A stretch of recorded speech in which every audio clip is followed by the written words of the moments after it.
This is the the video virtual tour of the T-Team Research and Debate Group. So we have the orientation packet here, and we're going to just go over some brief explanations, some information about what the program is about and how you actually move through the program. So the research and debate team is designed to assist our teenage students. The program is open at this point to adults who would like to go through the program as well. And essentially, the adults would be responsible for helping out with the teen students. Enrolling is pretty easy, and there is actually a guide in this packet that will show you a little bit about where to go and what to click on and things like that to actually get enrolled. So we have an Instagram page that is under development. It's not been fully developed yet. You'll see the hashtag that we'll put in on the bio so that you can actually link up with the website and with the rest of the little projects that we do by hashtag. So I'm going to move to the second page about enrolling. So these are some of the program details that just kind of explain to you what to expect in the program. Hold on for a second so I can kick my baby out of my office. Shahi, can you get out, please? Out. Come on, get up. Okay. So the program includes things like life skills. Now, this is one thing that's extremely important to my philosophy about teaching, period. And this is, just with anybody. You definitely want to learn what is relevant to your particular life. Learning is not something that should be done under pressure or under any type of, I want to call it duress, because society will have you to think that your learning process should be according to a specific mold. And that's just not conducive to real learning. And so, you guys, I actually have a participant here. Brother B.A. and his daughter will be participating. I'm going to slide you in here real quick, and then I'm going to slide you back out. Brother B.A., I want to ask you a few questions about this second page, and let me know what part of it sticks out to you the most about, just what you would want to see for your teenager in a program where she's learning, but not necessarily under a whole bunch of structure. Most definitely, it's a few of them. Number one is the relevant learning. And another one that stands out to me is the social development. Mm-hmm. Great. I'm glad that you said that. I would also say counseling. Mm-hmm. Okay, we got a little bit of a lag. So counseling also sticks out to you as well. That's great. So I'm going to talk a little bit about those things with you, just because you're a parent, and I want to be able to have a dialogue for people to understand, like I said, a bit more about where we're going with this. So the social development will come from the topics. Okay, the program is designed to be relevant to the times of today. Everything that I incorporate into these courses is going to use or pull from what's happening in society, so that the student will be able to draw real references and to actually be able to apply some sort of emotional reference to the information that they're learning. It won't just be some kind of abstract, I don't know how you felt when you were learning world history, but it was difficult for me to learn it because it was so far back in time, and it just didn't have any relevance to me at the time I was learning it. And so it kind of made it harder for me to digest the information. So that's the goal for the social development part, to be able to look at your social environment and to draw from it in an educational way, where you're actually taking it and applying it and actually making it relevant to your life and building up your skills based on what's actually happening around you in society.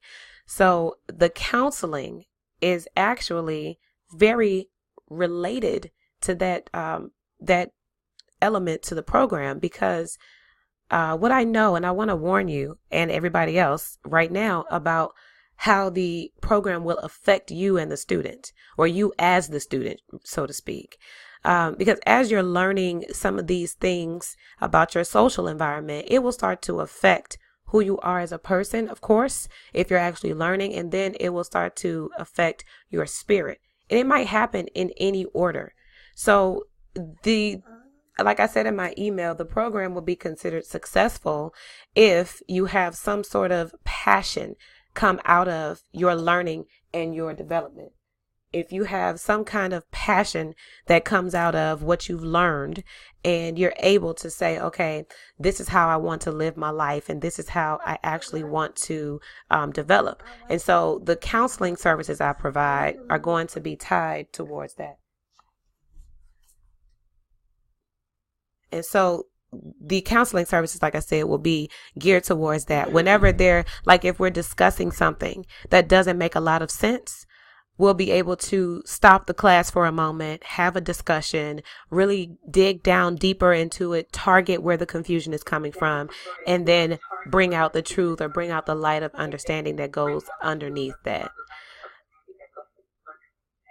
Do me a favor real quick for me, please, BA, and lower your volume. Lower my volume? Please. All right. That better? I think so. I just heard an echo, and I know it's going to pick up on my end. So, yes, that's perfect. Hold on for a second. This is what I can do. Let me mute my mic. That'd probably be better. Okay. All right. So I'm going to go ahead and get Brother BA back out the frame, but I do want to continue with the packet. So again, we have a few things here that are very important to a real learning environment. And so one thing I want to sort of give you the conceptual idea of what this means is an intuitive curriculum. So the courses have been written and designed to guide understanding, but not necessarily to give the understanding. The way the curriculum is designed is for the student to be able to seek after the understanding that they're looking for, because that is how true learning it happens in nature, or that's how it really happens organically. If you want to know something, you go and you look for it, and then the answers are provided in an appropriate way. And that's really how natural organic education happens. And so that's how this curriculum is designed. What it's designed to do is simply spark you into a place where you want to learn a specific thing, or you want to learn more about it. And as you talk about it, as you debate about it, you actually learn about it. And so that is, to me, the best way to bring out a sort of intuitive nature, like I said, to organic learning. It heavily involves your intuition. And so as your spirit is sparked, and as you have these moments of curiosity, or you have a moment of passion where you begin to attach emotion to what you're now learning and to what you're now speaking about, then the curriculum begins to, again, have the effect of you being educated in that topic. And so when we have young people doing this, young people, I'm going to move down to another element of the program, which is the storytelling and debating. Once we have the point of passion is what I'm going to call it, the point of passion, the storytelling and the debating will come naturally, where we're now going back and forth in our understanding of things and also how we feel about them. And this is where the debate comes into play, because every person has their own interpretation of knowledge and information. And so as we have this intuitive experience with the information, we'll be able to debate it from our unique perspective. And what that does is something extremely beautiful for these students and for anybody participating in the program, is it introduces you to yourself. It will introduce you to who you are as a person. Do you understand? It'll allow you to create a perspective, and it will allow you to defend that perspective and also refine that perspective while you are going about your everyday discussions of whatever it is you're debating.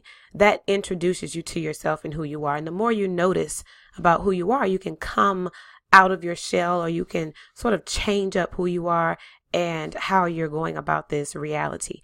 And so that is another element that ties into social development, because the more you are able to express yourself and you're able to sort of develop a personality or a character, then the people around you are able to respond to that in a social environment. And that's what I like to call social development. So again, these elements of this program is really designed so that learning is the person, and it's working in tandem with that person's life, and it's not working against them. There are a lot of people right now who are in a lot of debt for seeking after education and seeking after knowledge. And in my personal opinion, that can be done very organically and for free. It just really depends on you knowing who you are, knowing what you want to learn, and then knowing how to seek after that information for the purpose of building something in your life and in society. So these classes will definitely be the beginning of that journey. Okay, so I'm going to move on just down to the lower section of the second page where it talks about the registration fee, which is $150 per student. And there's a waiting list right now that's available if you'd like to get on the waiting list with either yourself or your teen. Again, if you're an adult, you'll have extra responsibility to help govern the teens, because when we get to the point of talking about certain social issues, talking about certain spiritual issues, things may be emotional, things may become sensitive. So we'll need to make sure that our teenagers are heavily supported in that type of environment where they understand they're free to express and they're free to give whatever it is they want to give for feedback or for criticism or for confirmation. We'll be there for that purpose. So $150 is the registration fee. You can go to servincorporated.com and click on the booking tab or the book tab in order to start that process. If there's any person who is not able to afford this tuition, I do have a process that you can go through. There's a form that you can go through to apply for tuition assistance.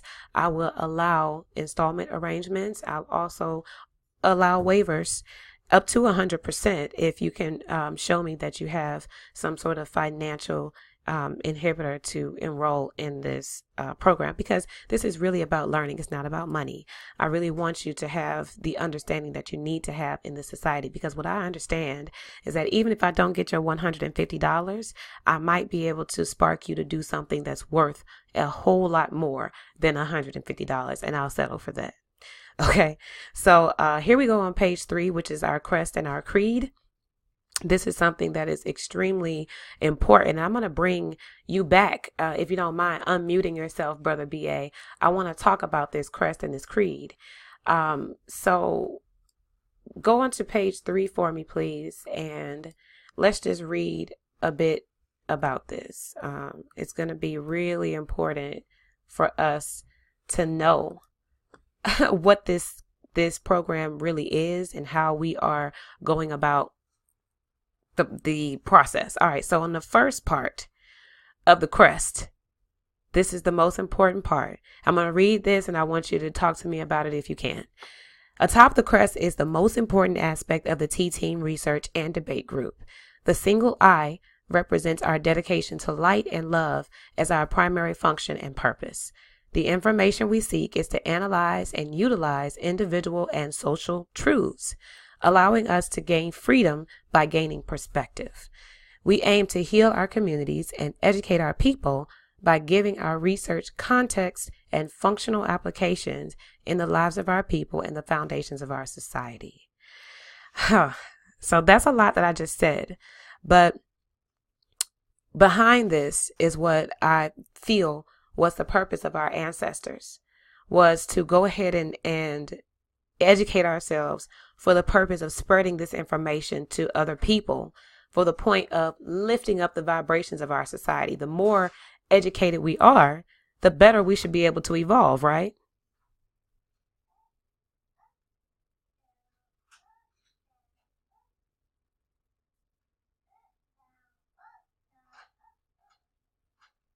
Are you still with me, Brother BA? Yeah, I'm still here. I'm still here. Oh, I was asking you a question. Most definitely. I'm sorry, ask it again. Well, I was reading this passage. I wanted you to kind of talk to me about it a little bit. Well, most definitely, it's always good to, well, from what I'm getting out of it, it's good to evaluate information and critique it. I agree. I Hold on, think let me. when it comes to our people, we hold on to something very dear, and we don't analyze it properly. Once we critique the information that we stand on or what we're researching, we get a better feel for it, and we know both sides of the argument when it comes to those who are for it and for those who are against it. We understand that we can dissect it, and we can know who's being dishonest and who's being actually honest. So I'm in favor of critiquing information. Me personally, where I stand up for those that know me, I'm all about textual criticism. I'm always willing to keep an open mind and to look into the other half that is not being told. So most definitely, I do stand with you on that. Great. And that's exactly what I want to bring out in this group. Do me a favor and just lower your volume one more time.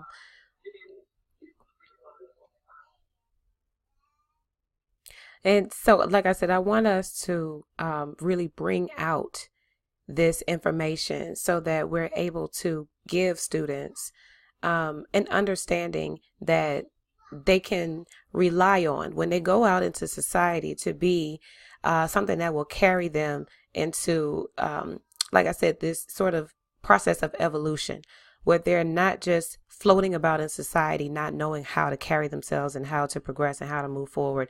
And so, just how to make progress. So I'm going to go down to the next section talking about the pyramids. The pyramids are a strong representation of our rich and often powerfully mysterious world history. Our research group is dedicated to furthering the work of our ancestors, or the work that our ancestors began, making efforts to uplift a fallen humanity using knowledge of the science of spirit. We will design a more suitable infrastructure to support a more sustainable evolution of man. And so this is another, it kind of carries on from the previous section about the eye. Our ancestors were able to use science. And I think that's something that's really, really powerful about those pyramids is that those pyramids have scientific qualities and scientific advanced knowledge behind them. And that's indicative of where we should be right now. Our ancestors knew that. And that's something that I really want to bring back to the forefront of how we as a nation are able to progress and move forward. Everything about life is a scientific project. And it all can be put into the context of a scientific project. And in this program, we're actually going to study the scientific method because that is a process of life that is standard. It goes through and through. It goes all the way down to the core of what we are as human beings, which is data and information. Okay, so we're going to study that a little bit in this program about the scientific method and how we're going to apply that in different ways, in different parts of our lives. So here we go again with another piece. And I'm going to go down to the third section again, the closed fist. The closed fist is, or it represents the unity that we so desperately need and want as a community. It represents the strength we have when we are able to band together in unified and organized efforts to build structures and systems for the advancement of the evolution of our social and personal interests. These are a lot of words. Raising our fists has also been a long time indication of rebellion.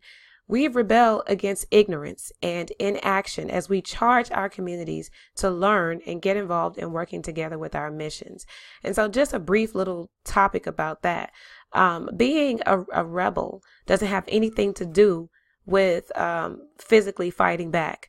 And the Bible talks a lot about the fact that we have our evil in high places, and that this is a spiritual battle that we're on. And we have to really keep that in focus here as we're moving forward in society and as we're teaching our children, especially because rebellion is essentially it boils down to, are you doing what your enemy is trying to do? Are you going along with it? If your enemy is trying to do something to you, are you making it possible for that to happen? And we know that we're being attacked in our community by way of ignorance. And so if you want to rebel against that, you rebel by educating yourself. If they want you to be ignorant, the best thing you can do to fight them is to not be ignorant. And that is where we're going to go with this unified movement. That's the reason why this fist is on this crest, because our unity and our strength in this fist is going to come from our unified intelligence. It's going to come from our unified education and our unified spreading of that knowledge. Okay, so this is going to be an effect. It's going to be like a wave that we're putting out into the universe as we educate ourselves and educate our children. It definitely has to happen as a unified effort, or else it will not prosper. Okay, so I'm going to go down further to the magnifying glass. This represents our purpose and our mission to seek after information that is not considered mainstream. We are on a quest to find data that helps us better understand the functionality of an oppressed society or an oppressive society and how it affects the total welfare of our people. We are in search of answers and communal healing. And those answers are going to come in the form of us expressing ourselves. After we express those things that are confusing to us in our spirits, the things that we are not pleased with in our society and our souls, that is going to help us with the spirit being able to return these answers and this healing to us that we're asking for. So that'll be another purpose of this, the development of this program. We're going to be healing by way of informing. And that's very, very powerful. Knowledge is power. It's a very, very potent power. And we're going to have to start using that if we want to heal with its power. The next power that I'm going to talk about is the power of the pen. The pen that's represented on the crest represents the second most powerful component of the crest. It gives honor to our ability to create new realities by way of writing our visions. We will use the pen to translate the light we discover in our research and analysis. The pen will deliver us the freedom we are in search of. And so this is another thing that is extremely powerful. It's so powerful when you write out the plans of your vision and you are purposeful and intentional about seeing those plans through. That is what creates new reality. And it also, of course, involves other components like education and like seeking after information in order for you to build on those visions, in order for you to water those seeds.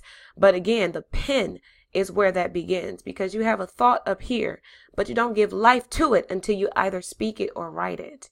And so in this format, in this platform, we'll be writing or typing or speaking. We'll be doing all of those in order to come up to these new realities and to these personal evolutions. We'll be writing these things down.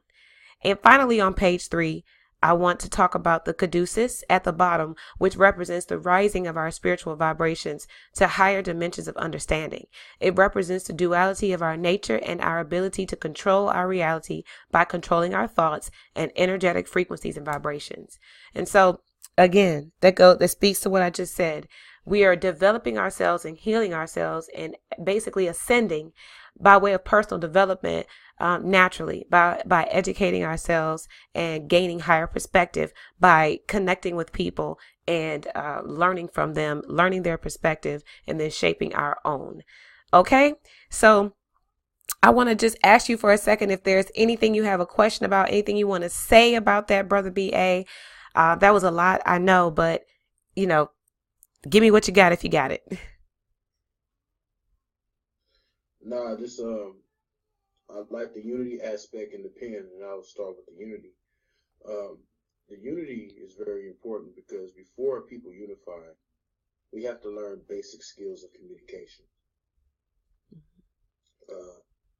And even though a lot of us, we have different walks, we come from different walks of life, and we tend to carry with us the things that we learned on the way as we coming from our walk of life. And a lot of us come from different ideologies, different belief sets. And I'm big on listening to each other. I'm big on listening to the other side or the other view that may oppose mine. So we can most definitely get a better understanding of each other as human beings. Why is this working for you? Why is this not working for me? And before we unify, once we get a chance to understand each other, it makes it easier to unify. Okay, you know what? I can agree with you on this, brother or sister. I can agree with you on this, and we can stand on this. But the minors that we're gonna always bump heads over, let's kind of set that off to the side, and let's keep that within ourselves personally, and let's focus on the things that we need to work on. That's affecting not just us but our children in the later generations. So unity is very, very key. I'm big on that. But I'm also, when it comes to unity, I'm not. It's not to where I'm going to allow myself to be victimized or be a doormat for others. A lot of people like to compromise and change their personal standards or their personal morals for the sake of friendship and unity for others.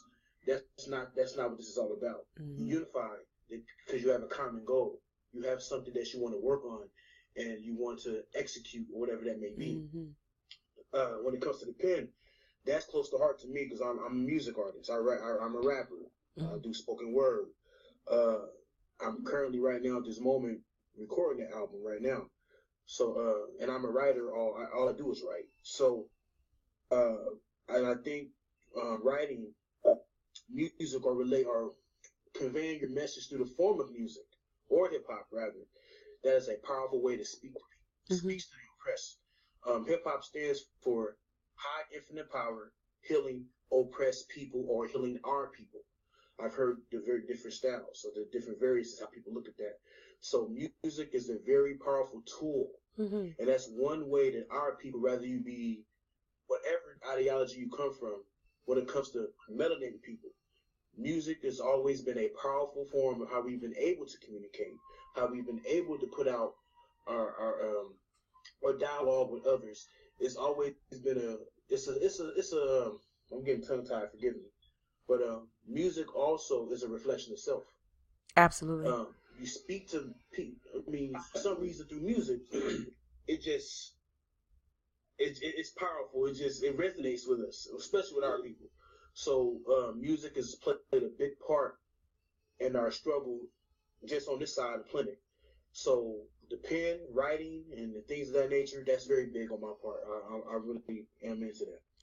Okay, so I'm glad to hear that. I feel we can really bring that out of our students. I feel like we can bring that out of our people, period, because expression comes out of us in so many different ways, but writing is definitely one of the foremost effective ways of expressing yourself and getting out the power that's inside your mind. So I definitely want us to be big promoters of writing and speaking in this environment, in this learning environment, because that's the only way we'll be able to really truly put things on the table to be dealt with in our community. Is we have to express them in order to get them out and then get them healed.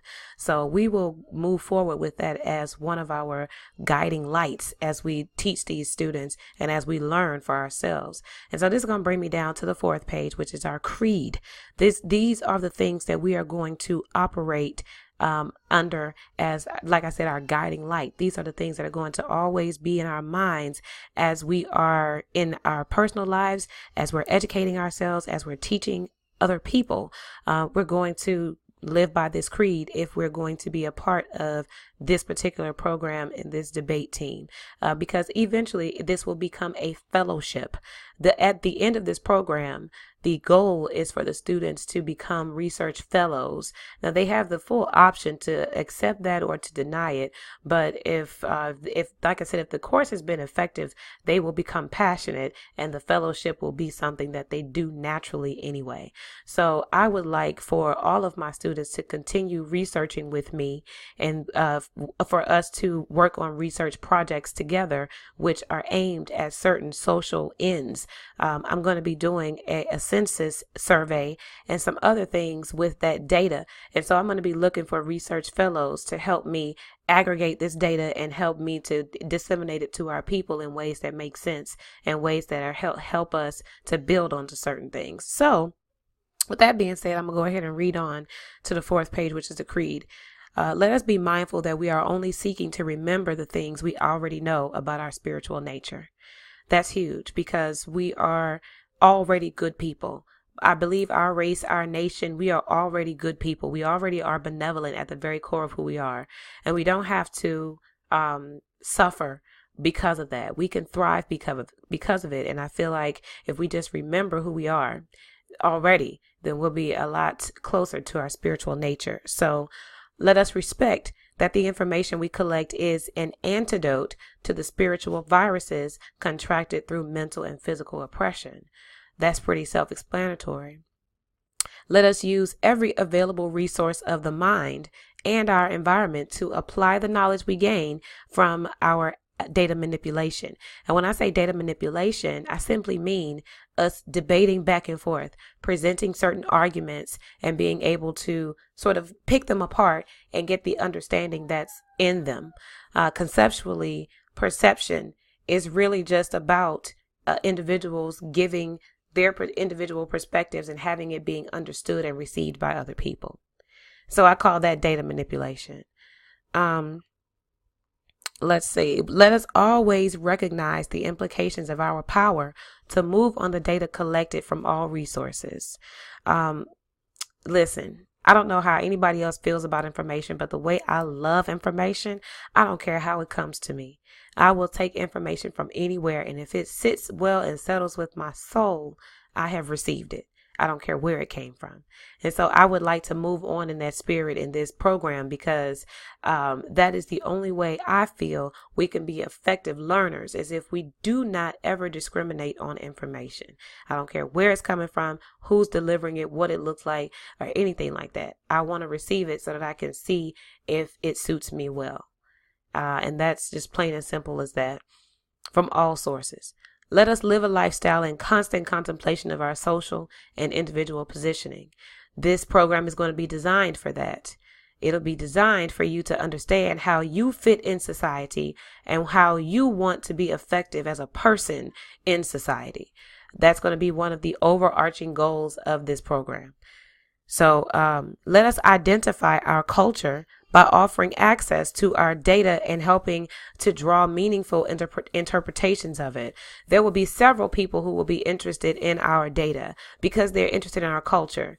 And if there is a purpose for advancement and evolution, I think we should be very willing to share our information with other cultures, especially because of the fact that we are now all experiencing a common enemy. And so I think that we should be open to collaborating with other cultures if they want to come together against the common enemy. Let us act as dignitaries who right the wrongs from the miseducation and manipulation of our people. As we become educated and as we learn things about society, we want to actually help society. You know, people are hurting and people are in need of this help. People are in need of this information, and they definitely are in need of the healing that comes from it. So let us do our best to be dignitaries and to go through society and try to help people with what we are able to learn about them from them. And they don't even know half of the time that we'll be studying them because we're studying society as pretty much sociologists, if you will. That's probably a good way to look at it. As you go through this program, you'll be more and more of a sociologist at the end of it. And you'll want to be a social activist because of that too. So that's something that's pretty respectable. Let us remain diplomatic. I'm back on the page on the creed. Let us remain diplomatic in the dissemination of our data and our rhetoric. I definitely do have some very questionable, I want to say questionable, but some very controversial points of view A lot of times they feel very strongly about my opinions, and I'm okay with that, but I definitely still like to remain diplomatic as possible so I can at least maintain relationships and build bridges instead of burning them down. So I want our entire group to remember that as we go out into society, to remember that we're here to share and we're here to actually have discourse. We're here to be healthy with each other. And so let us debate our positions with the fiercest love and the most brutal truth, okay, that the heart and mind can conceive. That is something that's going to be absolutely necessary as we debate, because the truth is the only thing that works to actually set people free. There's nothing else other than the truth that's going to be giving us the type of freedom that we need to have. So we're going to give brutal truth, and we're going to give that with fierce love. And so that's the only way I can really put that. And it's going to hurt. It's going to hurt. Oh, man, that doggone thing is going to hurt. But we're going to get it, and it's going to be good as we give it. So let us be relatable. This is back on the creed. Let us be relatable to our fellow brothers and sisters who have not been given the gift of curiosity and thirst for knowledge. Let us care for the fools of our community without harsh judgments or condemnation for ignorance. This is very difficult, very, very difficult for me, because sometimes we get into a point where we just get really passionate and we feel really strongly about what's going on in our communities and what we're saying. But a lot of times when we're talking to a fool and they have such huge egos, it's very hard not to get sucked into that environment where you just want to tell them, F you and move on. But we're going to try our best. This is really a creed for me, a proverb for me. We'll try our best to care for those people and to send them on about their way in love, and not to, engage with them too heavily on a level of ignorance. So going into the next one, let us always present our truth void of any malice or ill intent on the members of our community. That goes with the previous one as well. So I'm going to go ahead and move on. Let us show no mercy on our enemies as we curse them with our truth. And I'll tell you, that's exactly what we're going to be doing. As we speak the truth from our research and the data analysis that we move on, some people are not going to be happy about that, because we're going to be telling the truth. And for those who are liars and for those who are not lovers of the truth, they're going to hate that. Okay, they're going to hate it because it's going to feel like a curse to their lie. The truth is a curse to the lie. Okay, and as we go out with the truth, we're going to be cursing those who are liars. And they're going to be very, very upset about being shaken out of that lie with this very resonant truth. Because, the truth rings out and it'll shake you, it'll shake you right on up out of that lie. So we have to know that people like that do not deserve our mercy. And we don't want to give them any mercy, because we're here to disseminate truth. We're not here to be nice or kind. We're at war for the truth. And we have to be sure that that's what we're doing. We're giving the truth. We're not at a place where we have any time at all to be playing with people. You know what I'm saying? We do not have time to play, and I don't want to play. I want to go forth in such a way that we're going to be giving people the truth as fierce as it can possibly be given. So let us, on the next creed, let us envision a future that is supported by the data we collect and the networks we design to construct the very foundations of our prophesied future. We know that as we collect information, as we design networks between each other, when I learn something, BA, I want to teach it to you. And then when you learn it, you're going to want to teach it to another person. That creates a network of learning and understanding, right? That's, agreeable. And so I want us to know that when we create these networks, what we're doing is we're establishing a foundation of information that can be built on. When we have a group of people that understand a certain thing, all of us can come together in that knowledge of understanding with our different perspectives, our different expertise, our different skills, and that understanding can be what we build on, if that makes sense, because we all come together in the same group of understanding. We can start to build. And I want you to know that that's how people or groups like the Bilderberg Group come together with their think tanks, and they start to engineer society. They come together because they all have the same centralized understanding, and they move on that understanding. They build on it. Even though they're all, maybe different people, they may have different goals and missions as to why they're there. They're still there under the same understanding. And that's how they're able to organize and move. So we're going to just, make sure that we're understanding this is the same concept for us. Understanding is a foundation that you can build on, and we're going to do that.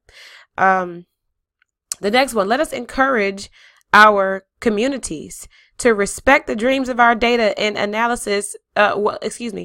Respect the dreams our data and analysis will cause them to have. So when we start giving this information to people, it's going to be foreign to them because we're doing research that no one has ever done before. We're gathering data that no one has ever gathered before. We're having discussions that no one has ever had before. And so when we start to give this information in society, it's going to cause dreams to come up, visions to come up. I want all of our people, our nation, to respect those dreams. Do not suppress them. I think I talked about that on my Facebook the other day when I posted a post that said suppressing an emotion is like suppressing a child or silencing a child that has something valuable to say. And suppressing an emotion is just suppressing your thoughts, suppressing how you feel, suppressing your ideas and your dreams. You don't want to do that because that's how you're supposed to express. You don't suppress, you express. And so this is how we're going to start to build our nation. We express the things that we learned, and then we begin to dream. We begin to have these visions about where we're supposed to go with it, and then we build from there. So it's a creed that we're going to live on.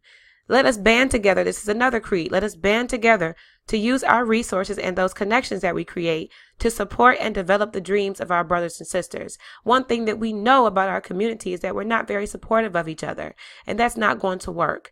If we have these dreams and these visions, we have to support one another to fruition. We have to support one another to the point of manifestation so that everybody else can eat off of the fruit of that one tree. And this is how we begin to spiritually guide ourselves into a better evolved future.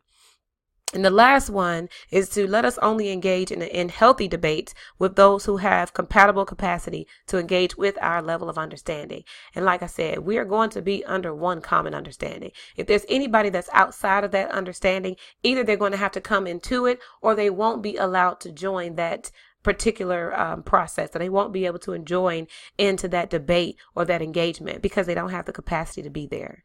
So we're not going to lower ourselves. We're going to require that people raise themselves to where we are, or either they'll have to dismiss themselves by default.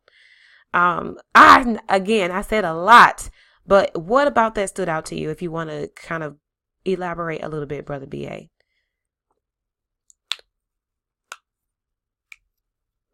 All of it was good. One thing that what you just last said about debating. I believe debating is good. You get to hear different opinions. You get to hear different schools of thought, engage or clash, if you want to call it that. Yes. But one thing about a debate, that I would say is that, for an example, let's say we were participating, we were hearing a certain doctrine against a different doctrine. We'll just say Egypt versus the Bible, right? Mm-hmm. We both are very familiar with these different topics. I may not believe in Egypt, or believe in it as being my personal stance, but I know enough to where I can at least gain something from the debate. But what about those people who are not familiar with Egyptology or Kemet, or the 42 laws of Ma'at versus the Bible? People say, it's plagiarized from the Bible. The Bible's plagiarized from Egypt. And a lot of people on the outside who are not aware of that, they're not going to be able to glean or learn from a debate. They have to most definitely get into finding out why these arguments come about. Mm-hmm. Why are you debating? Okay, so now all of a sudden, people who are new, they're going to do some Bible research, or this person got to do some research on Kemet or Ma'at or whatever it may be, to get an understanding on why these two different views are going against each other in this debate. I believe when it comes to revolution, you have people who can stand on the front line and swing the sword, and you also have people who can teach and edify, so we can train soldiers. That's also part of revolution as well. So debating is not always it's not meant for everybody. Sometimes debates are just made to sit back and just listen and glean and see what you can gain from it. That's if you are skilled enough or you have the knowledge of what's being debated on. I agree. I agree. I agree. I'm glad you said it that way too, because that's exactly what I believe about debate. You definitely have to be there mentally in order for it to be effective.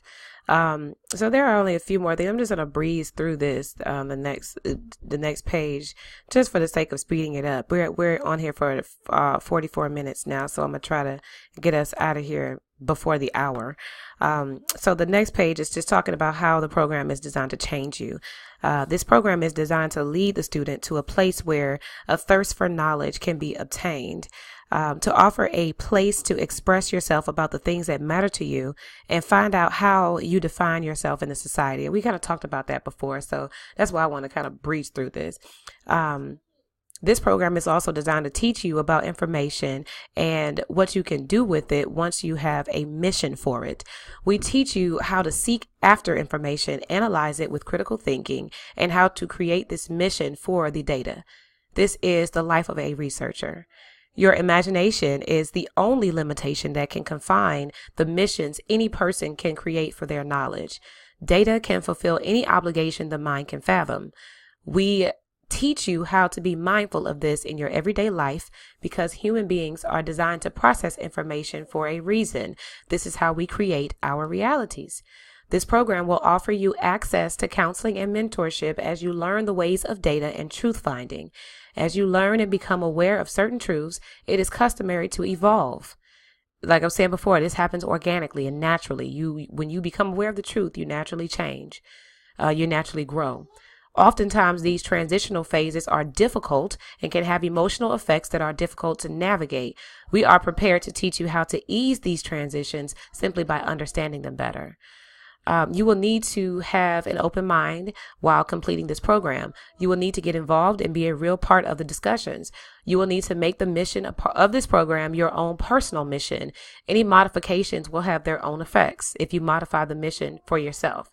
You will need to further the mission on your own once you have identified the specific purpose that you want to have for your information. Not because of the program, but because you will be passionate. Like I said, if this program is successful, you will be passionate about what you're doing in your life after this. And because you will be passionate about your personal objectives. So you'll want to continue researching and continue to learn because your personal objective will be well defined and you'll want to continue on with your learning. So get involved on social media and be a part of the discussions that help you understand and apply the knowledge you get while researching in the class and presenting your work in the class and debate settings. So these are the expectations of the experience. We're on the next page. Respect. And this is something I need for my adult proctors to help me with while having this learning experience. We will be in a learning environment. This learning environment will be maintained with a level of intimate respect for each member and by all members at all times. The effort is going to be something that is really important. This is a paid experience, so it should be met with that level of seriousness to make good use of the value embedded in this program. Your growth and development here will be unlimited. Be open. You will be shaping your own ideas and perceptions about yourself.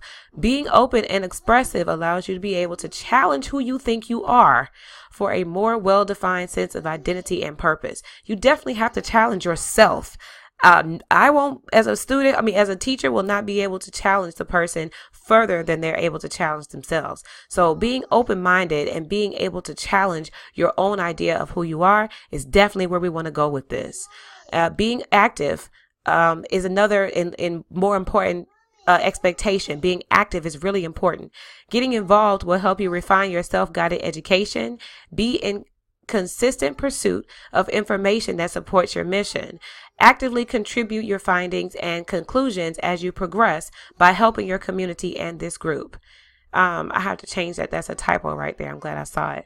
So change your community and the group. Be active and do everything you need to do. So here's just some information about the waiver, the tuition waiver form on the last page. This is the syllabus This is the course introduction. On the next page, we're doing basic learning. This is where we're teaching you and we're giving you the research basics of how to research, how to go through the scientific method. We're going through the basics of analytics and critical thinking, and also the basics of data reporting and building theories. In the next phase of the program, we're going to be doing guided research. Here, you can choose which one of these you want to be a part of. If you want to be, I encourage you to be a part of all of them. But I'm not going to require that you learn about all of these particular research areas, but they are all very interesting and intriguing, and they're all very relevant to what's going on in society right now. Even though it says history and religion, they have very present and real applications to right now. So you are able to go through each of these classes if you want, or you can do as many or as little as you like in that area. But this is where the research will be guided. This is where we'll introduce you to certain things that are very important to know about this oppressive society in the area of this particular topic. So this is going to be a moment where we lead you in your understanding. And then the last part will be the research fellowship, where you're actually going to be inspired to do your own research, to where you're going to be conducting your own projects, and you'll be facilitating your own outcomes, so that you can build on the understanding that you're gaining from this process. And so that's going to be it. This is the guide for you to get enrolled. My son is trying to get into this room so bad. He's calling me by my name. He's calling me Sharice. Shahid, I'm mommy. You call me mommy, not Sharice. So this last couple of pages, it shows you how to get enrolled. You can go on the website, click on the book and enroll tab, go to the service and training workshops. Then you'll go to classes and events. Click on that, and then you'll go to book, which is where you pay the $150. And I will, after that, get you enrolled with the class codes to enroll in the class. The proctors these are open positions, you guys. I don't know these people. These are stock photos, but I would definitely like to get some people to proctor. So if you are interested in filling one of these positions, please let me know, and you can have your picture shown here on the orientation packet, and you'll be responsible for helping me proctor some of these guided research classes once we get students into that phase of learning. So this is the T-Team Research and Debate group, and you guys, this is going to be a fellowship program. I'm excited to launch it. Brother BA, you are back. If you need to, if you want to say anything or just give your last words, we're pretty much done here. I'm excited, and welcome to the program. I'm glad that you and your daughter will be participating. Oh, well, thank you. No, I don't. It looks like what you have right here. It looks beautiful. It looks good. I'm very interested. Me and my teenager, we're gonna sit down, and most definitely we're hoping to and looking forward to learning and gleaning as much as possible, and to take what we learn from here and make it effective in our own personal lives and influence to help others. So I'm looking forward to it. Nice. I'm just grateful. I'm thankful that you're here. I hope that when this video gets published, you'll share it as much as possible. Give it to your family members who have teenagers, and $150. And we can go ahead and, get some students in here and get the conversation going and have everybody to come together. But like I said, give it to anybody, because I do have it set up to where people can receive installment payments. They can receive reductions in the tuition if they don't have the $150. So give it to any and everybody that you can, and let's go ahead with the process of uplifting our fallen humanity. We're going to do this together.